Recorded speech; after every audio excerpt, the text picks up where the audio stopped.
Hello everyone, कैसे हो आप सब। होप आप सभी अपने अपने घरों में बिल्कुल ठीक होंगे। सबसे बड़ी बात, दिल से खुश होंगे। आज हमारा आप सबके साथ 4th लेक्चर है। Let's start our class. कल हमने डिस्कस किया था अबाउट द हिमालयास। ठीक है, हिमालयास की रेंजेस। ठीक है, how Himalayas were formed. Shivalik range is the outer Himalayas, Pir Panjal range which is also known as middle Himalayas. ठीक है, then Karakoram range, Ladakh range, Zanskar range.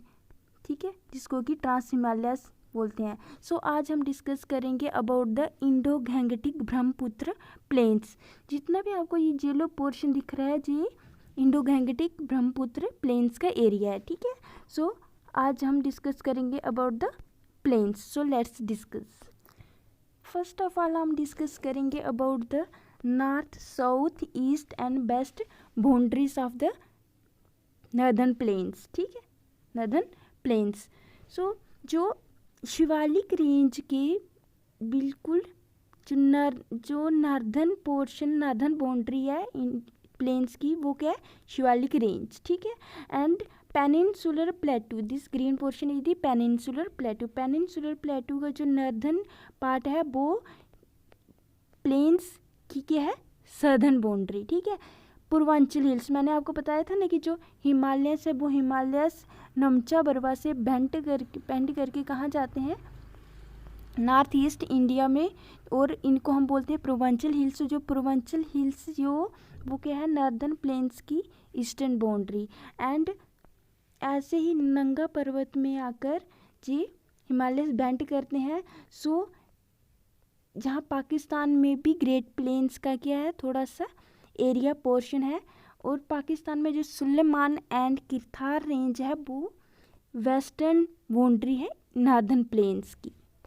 I hope आपको ये क्लियर हो गया होगा कि northern boundary is the Shivalik foot hills of Shivalik range, southern boundary is the northern part of the peninsular plateau, eastern boundary is the Purvanchal hills, and western boundary is the Kathiawar and Suleman Hills in Pakistan. अगर हम सिर्फ Indian landmarks की बात करें तो जो waste to east extent कितना है, वो है 2400 kilometres. 2400 kilometres. Okay, now we discuss are called Indo-Gangetic Brahmaputra planes.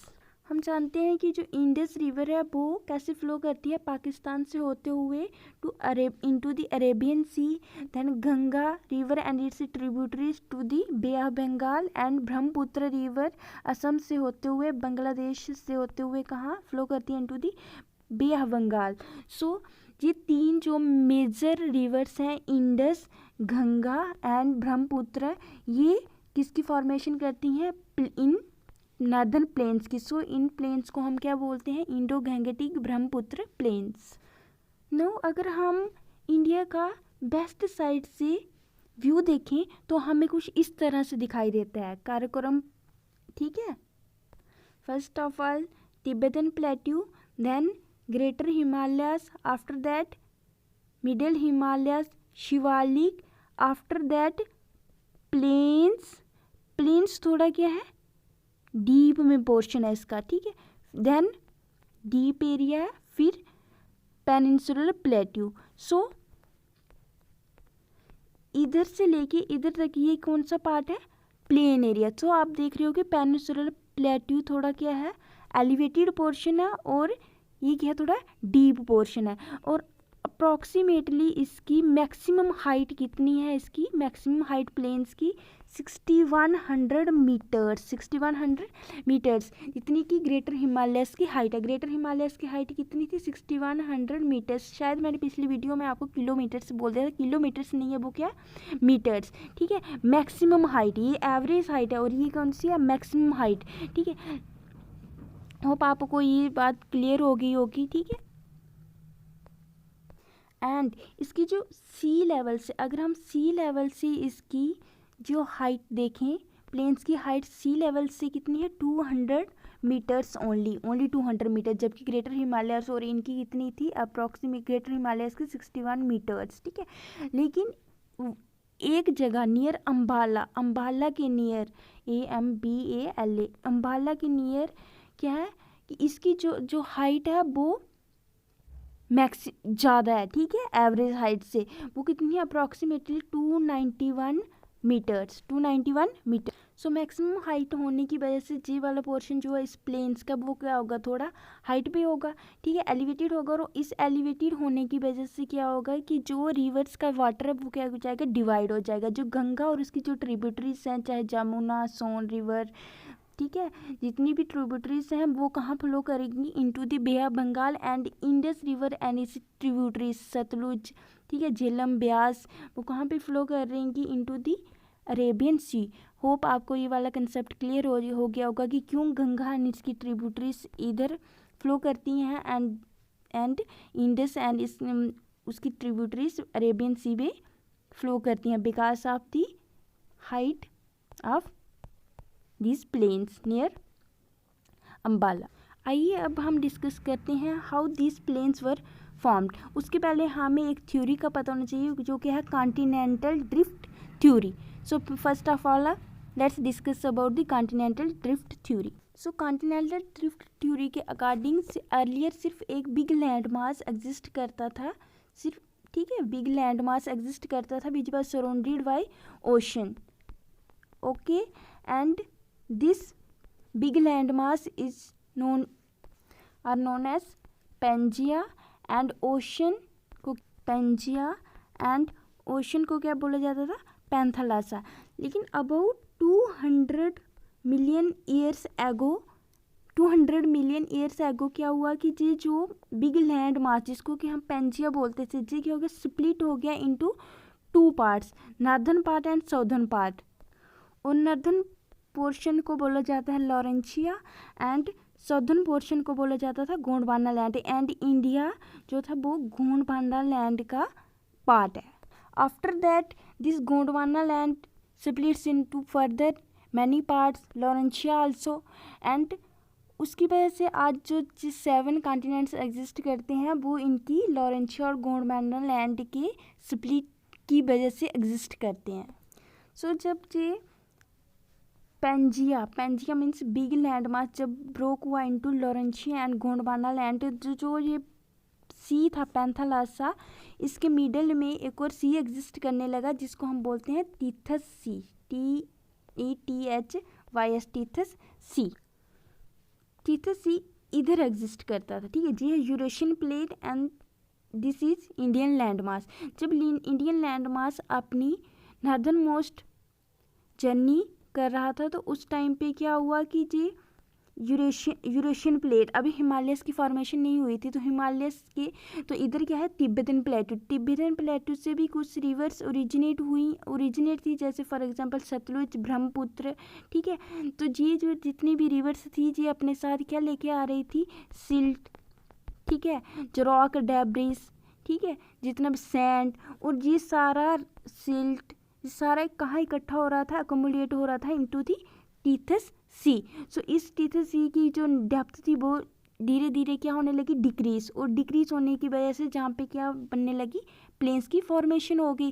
फिर जब हिमालयस की जैसे इंडियन प्लेट यूरेशियन प्लेट के साथ टकराई, उससे क्या हुआ, हिमालयस की फॉर्मेशन हुई। तो हिमालयस की फॉर्मेशन होने की वजह से ग्लेशियर्स बने, ग्लेशियर से न्यू रिवर्स ओरिजिनेट हुई, जैसे गंगा, जमुना, ठीक है। तो वो भी अपने साथ क्या लेके आने लगी, जितनी भी डेब्रिस, जितने भी सैंड, सिल्ट, ठीक है, और टीथस सी की जो डेप्थ थी वो और ज़्यादा डिक्रीज होने लगी, और उसकी वजह से जो आज हमें जो plains, northern plains, Indo Gangetic, Brahmaputra plains मिलती हैं, वो ऐसे इनकी फॉर्मेशन हुई है। होप आपको ये कंसेप्ट क्लियर हो गया होगा, ठीक है। नो अब हम डिस्कस करेंगे about the divisions of this plains, ठीक है। सो जी है शिवालिक, आउटर हिमालय, जी जो आपके जो माउंटेन्स दिख रहे हैं, जी कौन सी लेयर है हिमालयस की, लेयर नहीं, रेंज, ठीक, कौन सी रेंज है, शिवालिक्स के बिल्कुल साउथ में कौन सी, ये जो प्लेन्स है, ये है प्लेन एरिया, ठीक है। फर्स्ट ऑफ ऑल जो प्लेन का जो फर्स्ट पोर्शन है वो है भावर, आफ्टर दैट तराई, देन हादर एंड भांगर, ठीक है। फर्स्ट ऑफ ऑल हम डिस्कस करेंगे अबाउट दी भाबर। सो जो भावर रीजन है, भावर रीजन प्लेन्स, पूरे प्लेन्स का जो नॉर्दर्न मोस्ट बाउंड्री है वो कौन सी है, भावर रीजन, और इसकी अप्रॉक्सीमेटली विड्थ कितनी है, 8 to 16 किलोमीटर्स, ठीक है। और जितनी भी रिवर, जितनी भी स्ट्रीम्स हिमालय से फ्लो करती हुई आ रही होती हैं वो इधर भावर रीजन में आके क्या हो जाती हैं, डिसअपियर, ठीक है, डिसअपियर हो जाती हैं और आके री इमर्ज कहाँ पे होती हैं, तराई रीजन में, ठीक है। सो अगर यहाँ पे आके स्ट्रीम्स रिवर्स डिसअपेयर हो रही हैं तो ये कौन सा रीजन होगा, ड्राई रीजन, लेकिन एक्सेप्ट इन रेनी सीजन, रेनी सीजन को छोड़ के बाकी जितने भी सीजन होते हैं वो क्या होते हैं, ड्राई। और इसकी वजह से जहाँ पे एग्रीकल्चर बिल्कुल भी पॉसिबल नहीं है, एंड वही ट्रीज जिनकी की रूट्स क्या होती हैं, बिल्कुल डीप तक जा सकती हैं, वो जहाँ पे सर्वाइव कर सकते हैं, ठीक है। After that we discuss about the Terai reason.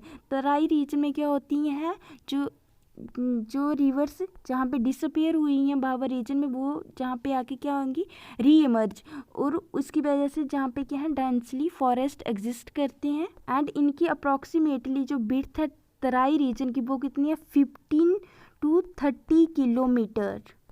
And Terai region में जो वाइल्ड लाइफ है वो मैक्सिमम क्वांटिटी में एग्जिस्ट करता है, ठीक है, क्योंकि जहाँ पे रिवर्स री इमर्ज हो रही हैं, डेंसली फॉरेस्ट हैं, तो जितनी भी कंडीशंस वाइल्ड लाइफ को सर्वाइव करने के लिए ज़रूरी हैं वो सारी इधर एग्जिस्ट करती हैं, ठीक है। सो मैक्सिमम बायोडाइवर्सिटी कौन से एरिया में एग्जिस्ट करती है, इन द तराई रीजन। लेकिन अब क्या हो गया, पंजाब, यूपी, उत्तर प्रदेश, उधर क्या हो गया है कि तराई रीजन को अभी एग्रीकल्चरल लैंड में टर्न आउट कर दिया गया है। मैक्सिमम जो तराई रीजन है वो एग्रीकल्चरल लैंड में टर्न हो गया है, क्योंकि जो इस तराई रीजन की जो सॉइल है उसमें नाइट्रोजन मैक्सिमम क्वांटिटीज़ में एग्जिस्ट करता है, उसकी वजह से एग्रीकल्चरल, ये जो सॉइल है एग्रीकल्चर के लिए बेनिफिशियल है।